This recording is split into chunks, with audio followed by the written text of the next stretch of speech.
Have you ever found yourself comparing yourself?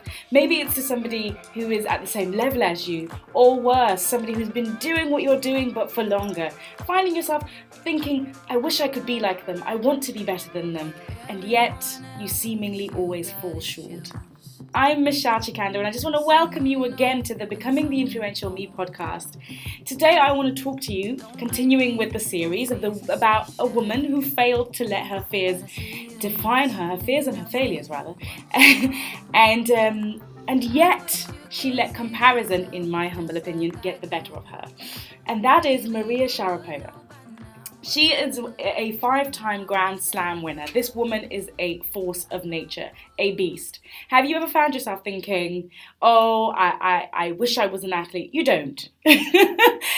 Reading her story, finding out about Maria, looking through her interviews and really getting to know her, I've kind of had a little glimpse from my sofa about how hard it is to be an athlete, what you have to be made of, the kind of mental strength it requires in order to succeed. So never again, ever, ever, ever envy somebody when you see them holding up a trophy. It is not a joke.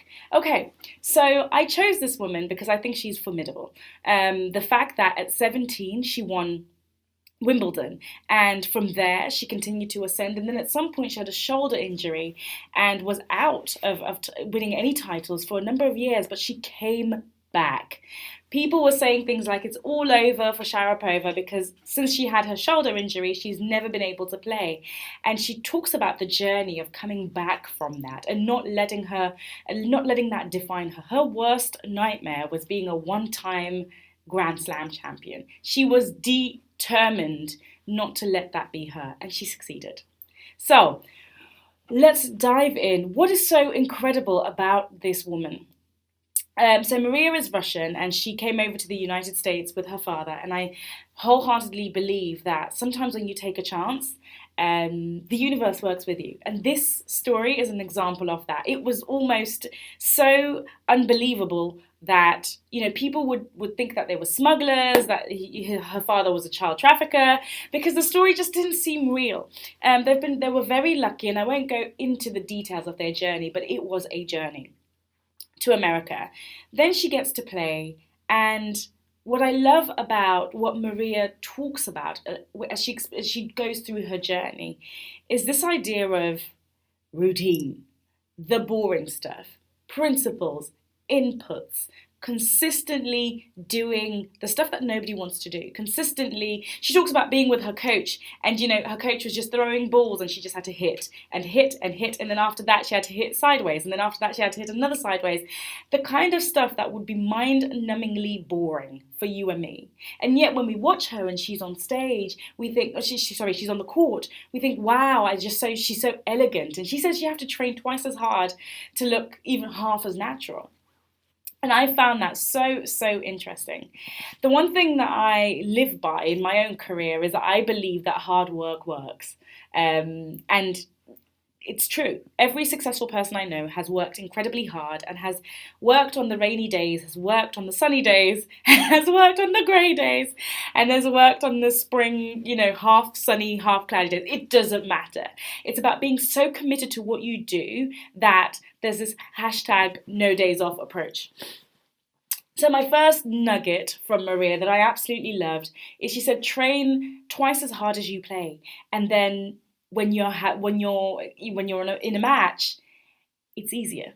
You're actually almost having fun. It's a nice break. And I thought this woman is a maniac, but it's so true. I've seen exec after exec, having the privilege of seeing the behind the scenes, and you realize what goes into success, what goes into simple things. What goes into, for example, showing up for this podcast is hours and hours of reading, hours and hours of work, hours and hours of talking to people in order to understand, A, what people want to know about, B, what's going on with these successful people so that I can share it, and also C, really understanding what's going on in my world and, being at the pulse so that I can bring together 20 minutes of content.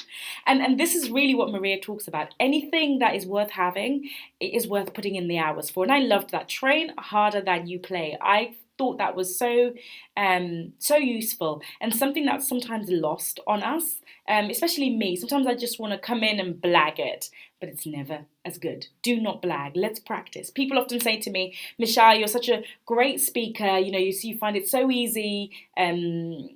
Here she goes, proving them wrong. My mind just went completely blank. You find it so easy to speak, you're so easy to listen to, and what people don't necessarily see is the scripting, the years and years of practicing, the years and years of reading and listening to books, just so that I sound intelligent, or half intelligent at least. And so this theory, or this idea that hard work works, or as Maria puts it, the idea that you have to train twice as hard as you play, is something that I live by. And I wonder what your thoughts are on this. Do you train twice as hard as you play?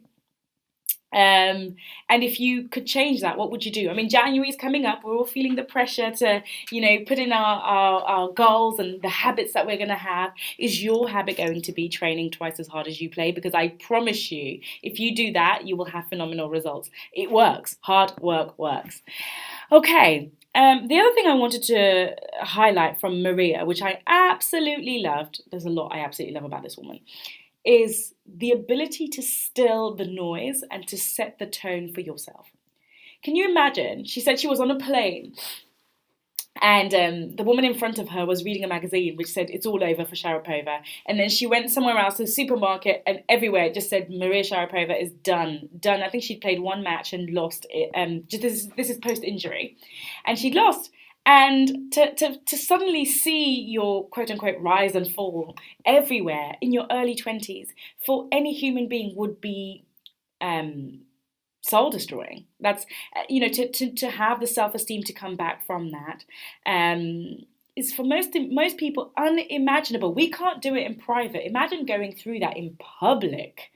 What I love about it is how she got out of that. Now, this is key. I think a lot of the times we overcomplicate things and we think that somebody's going to come and save us. Nobody's coming to save you, that's clear. But one thing that we don't value as much, I feel, are inputs.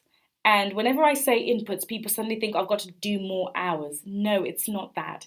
It's inputs of the right things, being strategic about your career.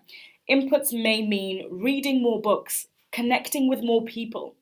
Reading may mean looking at trends. Where is your business, your career, your particular team? What is the direction of travel, and how can you get ahead? Those are the kinds of inputs I'm talking about. For Maria, it was a case of hit. She said she got out of her funk by just hitting. She said you just hit, and eventually something is going to break, right? And so this is what I think is interesting. When we look at our careers and when we look at our lives, what are our inputs? Because your inputs will determine your outputs. And your inputs will also save you a lot of time and more inputs, the hours, the long meetings, etc., if you play it right. But we do have to be willing to do the boring stuff, to do the stuff that seems like it's not going to pay off, like the reading, like the networking, like all of this stuff that you seem to not have time for. Going back to Stephen Covey, who says you've got to sharpen the saw, this is the same principle. Rather than just hacking down the tree with a blunt saw, you've got to sharpen the saw. And this is what I loved. It's like, whenever things are tough, whenever you feel like you're not going to make it, just get your inputs right and the rest will work itself out. Loved it. Simple, but effective. Also, I got a note from somebody, I got an email from one of the ladies that are a part of my community, and the message was something along the lines of, Michelle, I've lost my job during lockdown. Everybody else seems to be rising, and I feel completely and totally stuck. Well, here is my response. Just as Maria said, and just as, Stephen Covey said as well, just hit. Focus on what you can control. Focus on your inputs and really just keep moving, because momentum is what is going to get you out. Momentum is what is going to help you get that goal, if that goal is the next job. Momentum is what you need. Whatever you do, keep moving. Moving means reading. Moving means trying to connect with people on LinkedIn. Moving means trying to, ring up recruiters every day. Whatever you need to do, just do something every day.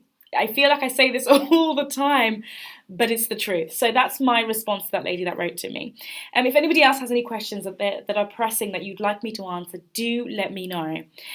Okay. What else do I love about Maria? Well, it is her relationship with failure. She says, when you're an athlete, you can't have a long memory. And this really struck a chord with me. Sometimes we fail or we experience setbacks, and 20 years later, you're still talking about that setback. And Maria is like, as an athlete, you have to have a short memory. What does this mean? So when an athlete doesn't win, what they have to do is they really have to dig deep into that failure. They've got to really lean into it. Why exactly did I fail? And that's painful and that's hard. And it's something that I do not find easy. Whenever I do something and it doesn't work, I tend to just wallow in self-pity and beat myself up for a little while. But what Maria says is lean into that failure. Lean into that failure and just really dig deep into it and really understand not just what was the outcome, but what were the inputs that didn't quite lead to what we need to lead to. And then once you've done that, she said, you've got to forget it. So not only do you open up that wound, in my view, once you've opened up that wound, she's like, okay, now just wrap it up, and let's act like we didn't see what was in there. Let's just take all the lessons and go. And I just thought, it's not easy being an athlete. But then she says, I never go into a match thinking I can't win. And I thought, this is what's been missing in my life. This is exactly it. Because I thought, yes, I embrace failure. And yes, I kind of think whenever you fail, you go on to the next thing. But the question is, when you go on to the next thing, what is your mindset? Is your mindset, oh, I just need to lick my wounds, it's going to be okay? Or is the mindset, I am going to crush it? No matter what, I'm going to fail. And I thought that's the difference between elite athletes and mere mortals like me, is that the moment you experience a setback, yes, we can all do a lessons learned. But what's your mindset when you go into the next thing? And that's something that I thought, I really analysed in my own game, as it were. And then I realised that's the missing piece. And that's what I'm going to change. So this for me was probably one of the biggest lessons from Maria. And I thought, this is going to be transformational for me in 2021. My mindset when I come back off of a setback, it's not really failure, of a setback, my mindset, is it a half-hearted, I think I may win, or is it I'm just going to annihilate this? That was an interesting one for me. Okay. Nugget number 3. I'm going to get to what I love about Maria in a moment, or what I find interesting about her. Nugget number 3 is, she says, know your weaknesses, simply because if you know your weaknesses, then you're able to pivot to your strengths. Love it. Cannot explain it better than that. If you know your weaknesses, it is so much easier for you to pivot towards your strengths. It is so much easier for you to figure out how to present. So, for example, I have always been open about the fact that my admin skills are not great, but my relationship skills, on the other hand, are almost second to none. I didn't say that out loud. I said second to none. No, my relationship skills, in all seriousness, are very strong. So what I do is, I know my weaknesses, and so I over-leverage my relationships in order to counter that weakness, which sometimes means making friends with people who can do the admin for me, in a nutshell. Or making sure that as a business, wherever I'm working, we create shortcuts so that I don't necessarily have to do all of that. And I also make sure I usually overperform on the relationship side, that my lack of admin skills are less pronounced. Okay, so now I want to talk about the thing that I introduced the show with, and that is the idea of comparison. So can you imagine being as successful as Maria Sharapova is, and still your career is marked by somebody else? Now this struck me as I was reading Maria's book, that in the first chapter, or the first 2 chapters, there was already this idea of a rivalry with Serena Williams, which I think is interesting. But then as I go on, I realised Serena Williams had a deep and profound impact on Maria Sharapova, her game. So I think they played something like 19 games, and of those 19, Maria won 2. Yet she still talked very deeply and is quite emotional when she speaks about Serena, when she talks about them like they had this great rivalry, and that, Maria heard Serena Williams cry, and, this great rivalry. Here's the problem with this great rivalry. Serena had been playing for 10 years before Maria even came onto the scene. And on top of that, they just have a whole, they're on 2 different levels, with respect. Serena is now on her 23rd Grand Slam, and Maria, now her career is over, finished on 5. In my view, that is not a healthy that is not a healthy comparison, because you're constantly going to find yourself on the back foot. And this is what I found really interesting. She's writing a book about her life, and yet so much of it is now with Serena Williams, somebody who she's comparing herself with. And I thought, after all your successes, you still need somebody else to put yourself next to. Ladies, gentlemen, if any are listening, understand that comparison is the thief of all joy. Whilst I really enjoyed and reveled in reading and understanding Maria Sharapova as a person, what struck me was that there's a void, and unfortunately for her, Serena Williams filled that. In your life, please do not let comparison steal your joy. Why? Because you are the one that suffers. Serena Williams is still playing tennis to this very day, and is probably going to win more Grand Slams. Maria Sharapova retired at the beginning of this year. And yet, the two have parallel lives. They have no reason to ever speak or to ever know each other. And they have no reason for their lives to even be, a part of each other. Yet, Serena made such an impression.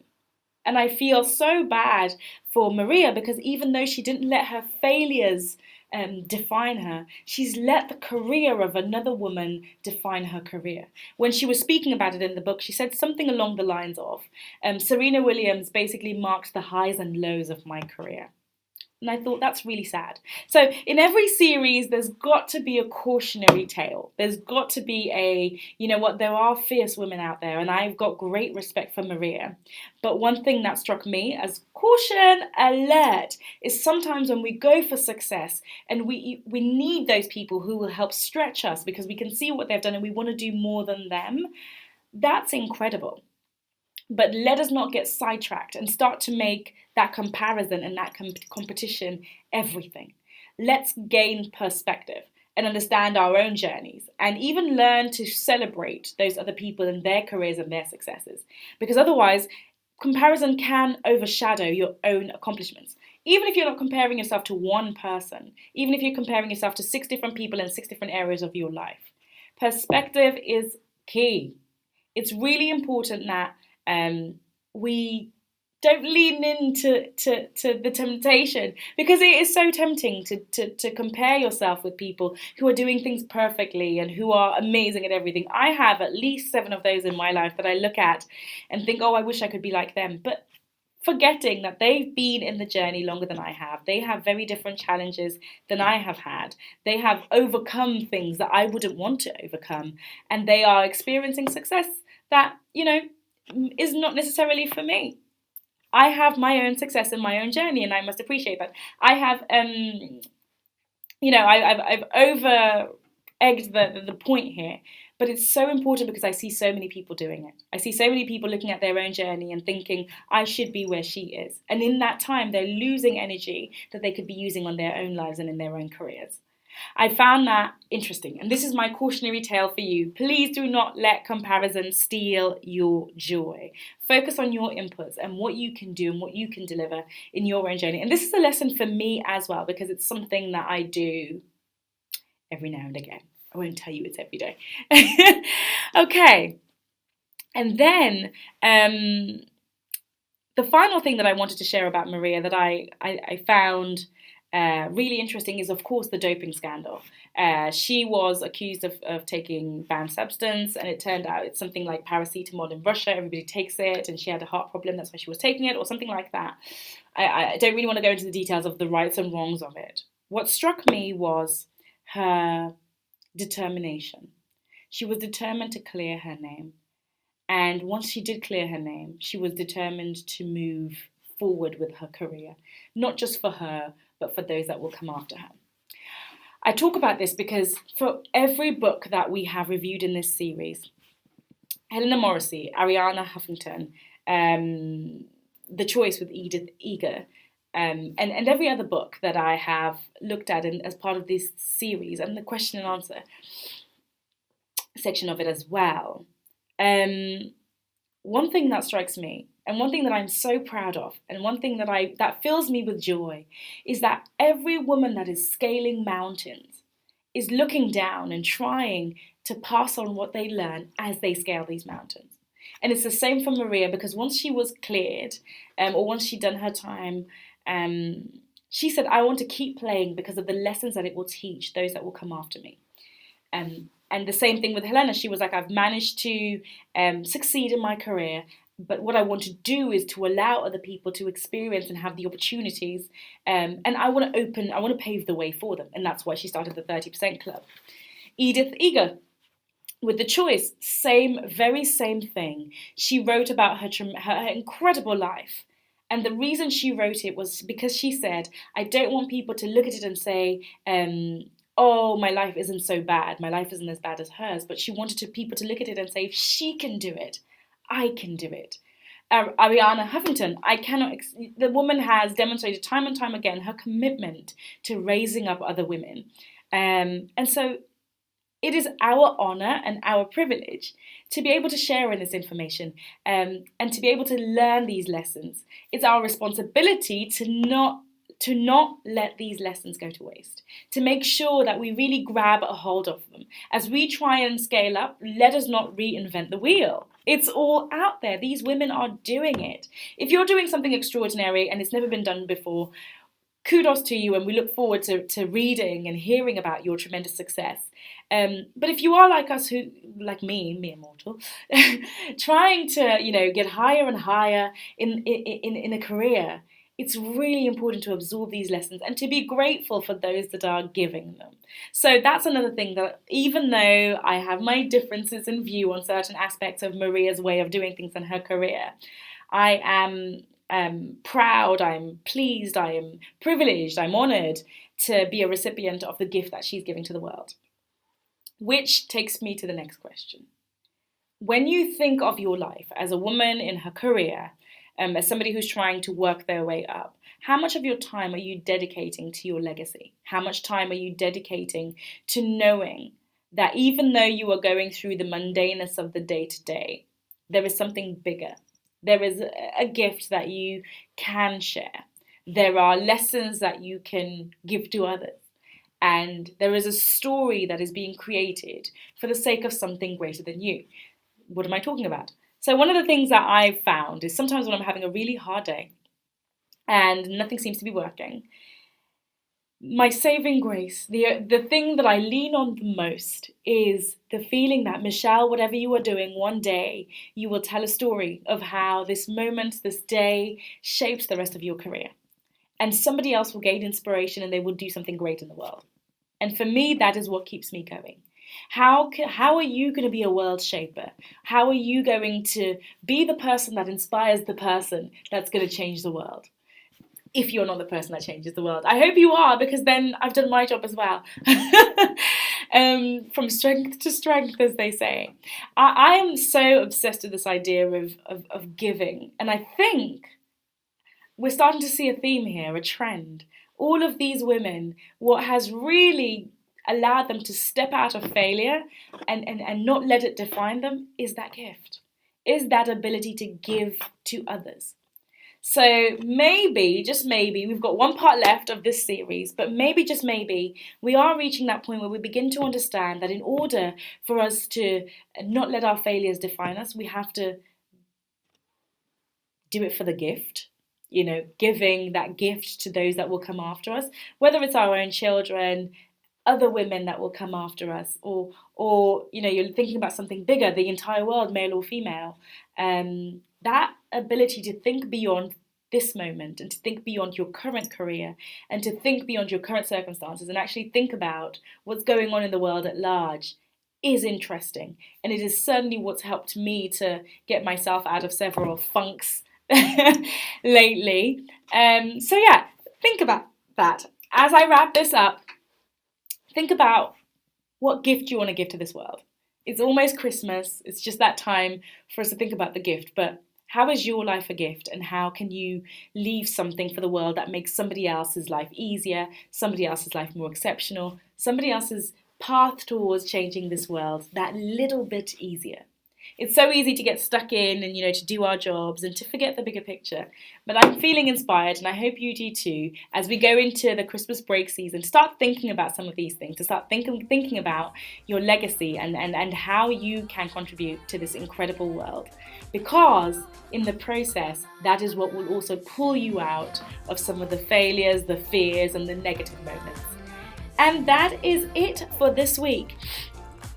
I'm so grateful that you joined me. I was looking at the number of people that listen to this podcast, and to be quite honest, I'm a little bit shocked. Thank you so much for consistently tuning in, and I am so grateful, and I love hearing from you and to hear your questions. And anytime you have anything that you'd like to know from me and I can help in any way, please do let me know. I will do my best to respond. And with that, we are done for this week.